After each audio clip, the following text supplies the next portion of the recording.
everyone, I'm back. It is the beginning of the holiday season, and I thought instead of coming in here with a chronic illness holiday gift guide, I thought that I would give you guys some recommended reading to get you through the holiday season. I know that this season can be really difficult for a lot of you, so one of my favorite kind of tactics to get through a difficult time is distraction. And what better way to distract yourself than to read a few books? So I'm going to get right into the list. Most of these books do talk about illness. So, if you don't really want to read anything about illness during this holiday season, these may not be good for you, but they're some of them are kind of entertaining, to be honest. So I would recommend these. I would recommend giving them a shot. And the other thing that I noticed about this list is that several of these also have a lot to do with perspective. And one of them is actually a self-help book that can sort of teach you on how to change your perspective about certain things. So I think they're really good for this season. They are not holiday related books, but they're, I think, pretty good for this season. The first book is Lucky Man by Michael J. Fox. And if you're not really interested in reading too much about anybody's illness, yours or anyone else's, this is actually a good book because I picked it up thinking that it was going to be exclusively about his Parkinson's diagnosis, and it is not. It's an autobiography. It talks about his rise to stardom and all of the inner workings of Hollywood and how he made it big and how his life was just so crazy for a while. And I really like that because obviously I have a background in film, and I really, I love the entertainment industry. I love the inner workings of the entertainment industry. So if you're into that kind of thing, this book would be really, really good for you. He does touch on his diagnosis, I think towards the end of the book. So and I think the reason that he wrote this book is because of his Parkinson's diagnosis. But you're not going to get like 100%, 200 pages of just Parkinson's, which really surprised me. And it was actually pretty nice. It was nice not to just be reading through a book that was just talking about illness. So that is a good one. It's entertaining. It's a fun read. It's an easy read, and I highly recommend it. The next one is I also found this one entertaining. Not entertaining in the fun sense, but just it was well written and it kind of keeps you on the edge of your seat. The book is called Brain on Fire by Susanna Cahalan. And this was actually made, I believe, into a Netflix original movie recently. I haven't heard much about the movie, but the book is very, very good because Susanna was actually an aspiring journalist at the time that she was diagnosed with this illness. So she was diagnosed with a rare illness known as anti-NMDAR encephalitis, I believe. And it's very rare, and she was hospitalized for about a month. And the cool thing is that she doesn't remember anything during that month. So she actually had to go back and interview doctors, nurses, family, her boyfriend. She had to interview everybody in order to find out what it was that actually went on during that month, her quote-unquote month of madness while she was in the hospital. So it's very well written since she's a journalist, very well done, and it is fascinating.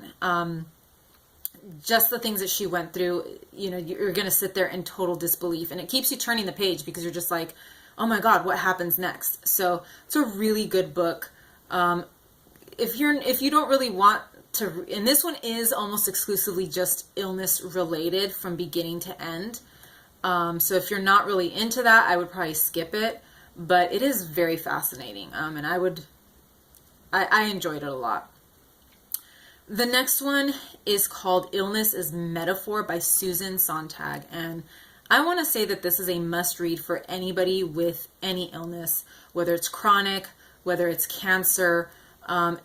This book really, it gives you sort of like a historical perspective on why we view certain illnesses the way that we do and how society, has associated certain illnesses, with these weird, metaphors or this, almost like cancer. When you get a cancer diagnosis, it's like a death sentence.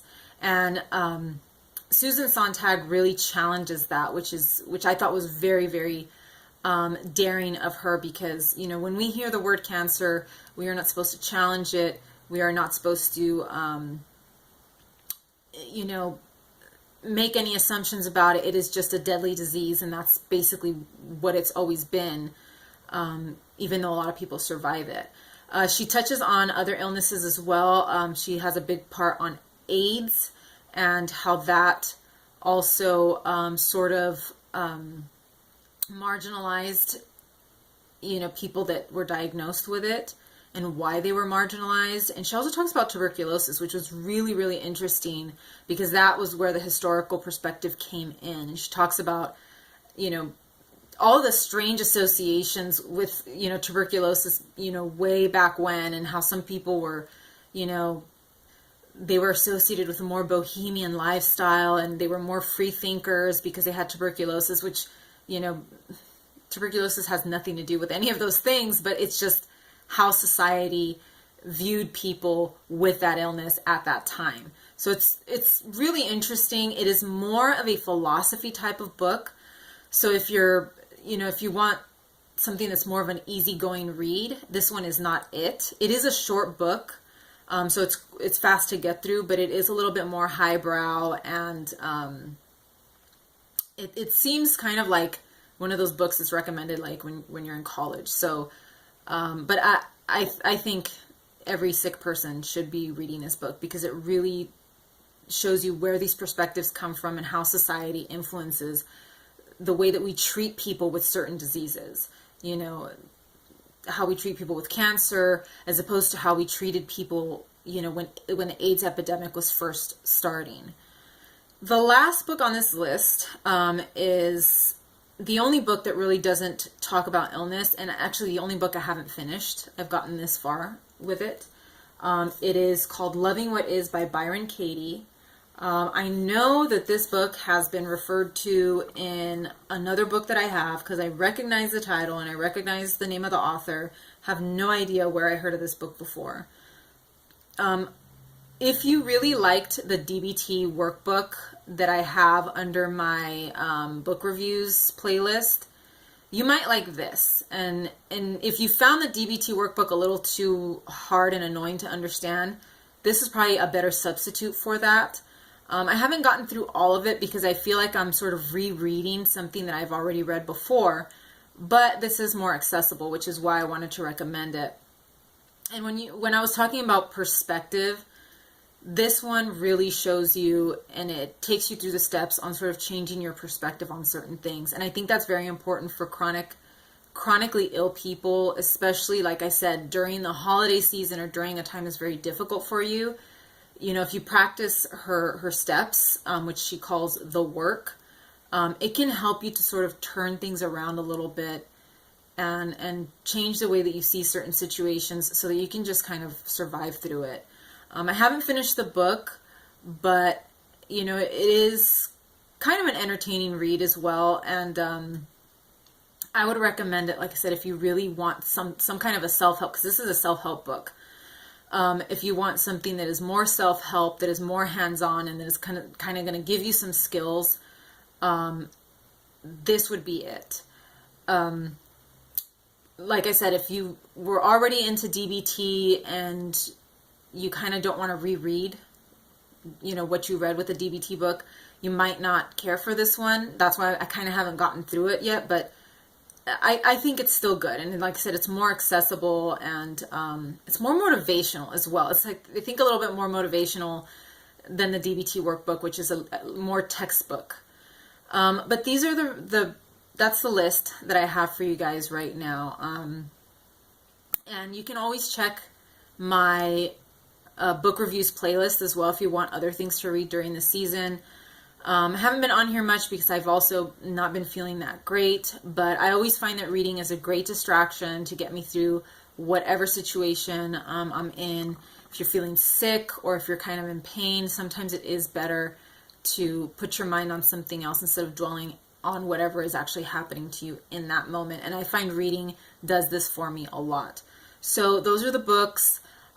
Check them out. Like I said, if you don't want to read too much about illness, you know which books are not going to talk a lot about illness. There's something for everyone in this list. So I'm probably going to be, not on here so much during this holiday season. This might be my last video of this year. Hopefully I will come back with something else at the beginning of next year. I really, really want to come back with more videos and a more regular schedule. But like I said, things have been a little bit rough this year, especially this season. So with that, I'm going to let you guys go. But thank you so much for being here with me. Have a great holiday season and a great new year. And I will see you again very soon.